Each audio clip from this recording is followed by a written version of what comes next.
এসে দেখা যাচ্ছে রাজ্য জুড়েও যেভাবে সরকারি নিয়ম মেনে ভাঙা হচ্ছে পিডাব্লিউডির ওপরে বেআইনি যে কনস্ট্রাকশনগুলো গজিয়ে উঠেছে দিনের পর দিন, দেখা গেছে কাঁচরাপাড়াতেও ভাঙা হয়েছে।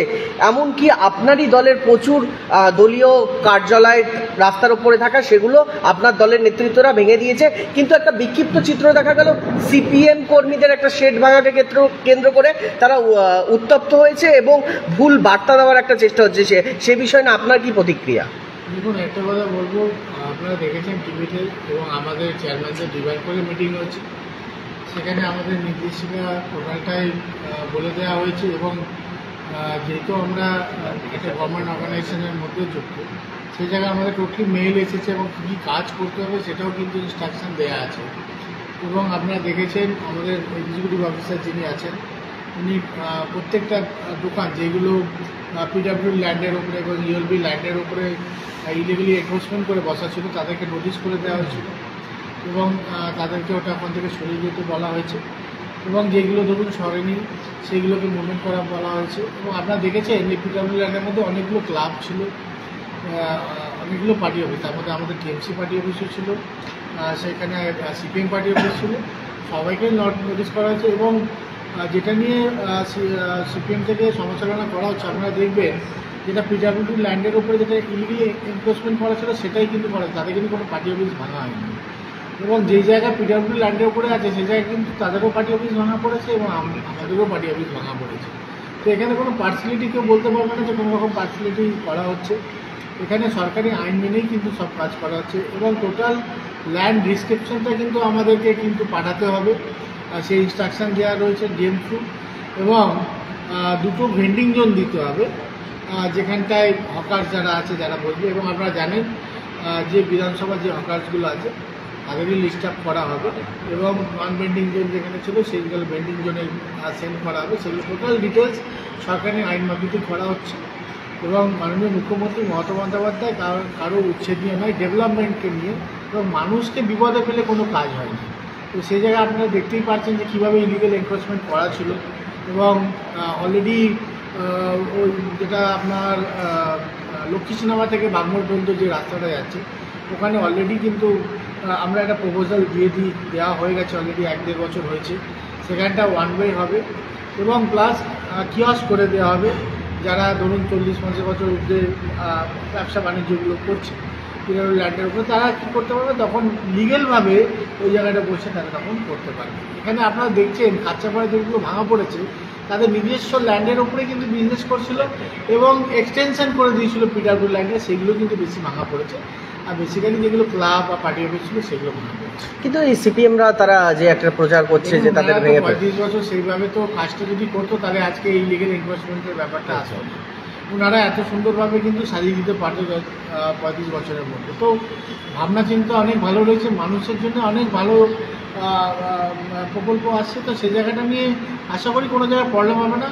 মানুষের জন্য নতুন কিছু ভাবনা চিন্তা করেছে, মানুষের কাছে আগের থেকে তো নোটিশ দেওয়া হয়েছিল, তৎসত্ত্বেও কেন এরকম মানে সব পার্টি অফিস এখানে ভাঙা হচ্ছে? দেখুন, সব জায়গায় নোটিশ করে দেওয়া হয়েছিল, সকলেই নোটিশ পেয়েছে এবং দোকানদার যেগুলো ইলিগেল ছিল প্রায় 800+ নোটিশ করা হয়েছে এবং তাদেরকে কিন্তু প্রায় 7 থেকে 10 দিন তারা সময় পেয়েছে।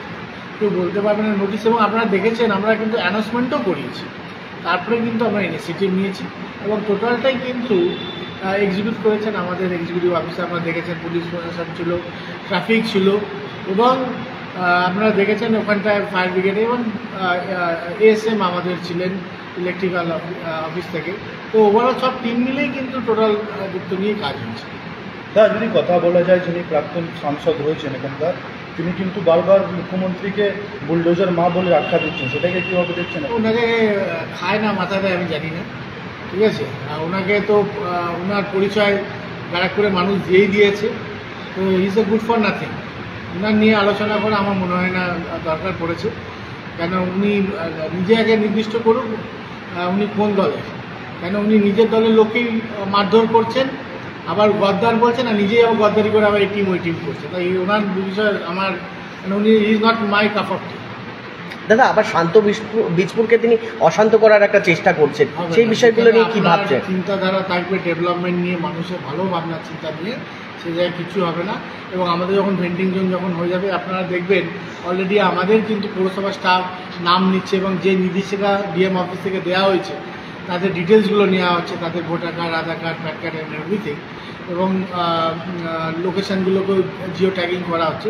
একদম নিশ্চিন্ত থাকেন, তাদের জন্যে ভেন্ডিং জোন হবে এবং তারা ওখানে থেকে ব্যবসাটা করছে। সামনে পুজো আসছে, বাঙালির এত বড় মহোৎসব, এবার এতগুলো দোকান ভাঙা গেল, সেই ক্ষেত্রে দাঁড়িয়ে কি পুজোর আগে কোনো ব্যবস্থা? আপনি যদি পুরোটা ক্যালকুলেশন করবেন ওখানে ইলিগাল এনক্রোচমেন্ট বেশি ছিল।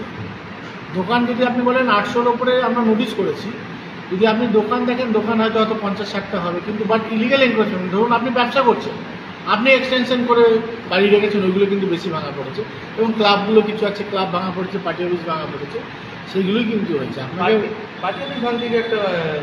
দেখা যায় যে আপনি যখন লিগেল কাজ করবেন তখন তো অবভিয়াসলি আপনাকে লিগেল সাইডটা দেখতে হবে এবং নিরপেক্ষভাবে হয়েছে, কেউ এটা বলতে পারবে না কোনো রকম পার্সিয়ালিটি হয়েছে যে ওখানে টিএমসি পার্টি অফিস রয়েছে, যে আমরা টিএমসি পার্টি অফিসগুলো বা ক্লাবগুলো রয়েছে সেগুলোকে আমরা ইয়ে করছি না। এবং আপনাদের এক্সাম্পল বলি, নোটিশ দেওয়ার সাথে সাথে আমাদেরই এই বিশিষ্ট সমাজসেবক মলয় ঘোষ দেখেছেন সবার প্রথমে কিন্তু ও নিজের ক্লাবটাকে আগে ডেমোলাইজ করে দিয়েছে, কেন ওনারা জানেন মাননীয় মুখ্যমন্ত্রী মমতা বন্দ্যোপাধ্যায় যে নির্দেশ দিয়েছে সেই নির্দেশটাকে অক্ষরে পালন করলে অবশ্যই ভবিষ্যতে ভালো কিছু হবে। তাহলে যেখানে আপনার দলের লোক আপনাদের দলীয় কার্যালয় ভেঙে ফেলছে, সেখানে সিপিএম এর শেড ভাঙতে গিয়ে তারা বিক্ষোভ। আজকে একটা এক্সাম্পল দেখেন, ওনারা ভালো কাজটা করেছেন, ভালো কাজের সাথেও নেই এবং ভালো চিন্তাধারাও নেই এবং মানুষকে বিভ্রান্ত করার ওনারা খুব ভালো কাজটা করতে পারেন। মানুষের মাননীয় মুখ্যমন্ত্রী মমতা বন্দ্যোপাধ্যায় যে কাজটা আছে সেটাকে আমার মনে হয় ওনাদের অ্যাকসেপ্ট করা দরকার। আরেকটা বিষয়, তারা কিন্তু বলছে যে তৃণমূলের গুন্ডা বাহিনীকে সামনে রেখে এই কাজ করা হয়েছে। এইটাকে দেখুন, তৃণমূলের গুন্ডা বাহিনী যদি কাজটা করতো তাহলে তৃণমূলের পার্টি অফিসের ক্লাবগুলো ভাঙা পড়তো না, ওগুলো হয়ে যেত। সব থেকে বেশি ক্লাব তো আপনাদেরই ভাঙা পড়েছে। অবশ্যই, অবশ্যই। কতগুলো ক্লাব ভাঙা পড়েছে বীজপুর প্রায় মিলে? আপনার 6-7খানা তো ক্লাব ভাঙাই পড়েছে। যারা পুজোর আগে কি কোনো সুখবর আসছে তাদের জন্য? অবশ্যই আমাদের তো মিটিং রয়েছে, 1 মাসের মধ্যে আমাদের টোটাল ডিটেলসটা দিতে বলা হয়েছে এবং সূচনা অবশ্যই পুজোর আগেই পাবে। সাধারণ মানুষের মুখে হাসি পড়বে। অবশ্যই, অবশ্যই। খুব সুন্দর উত্তর।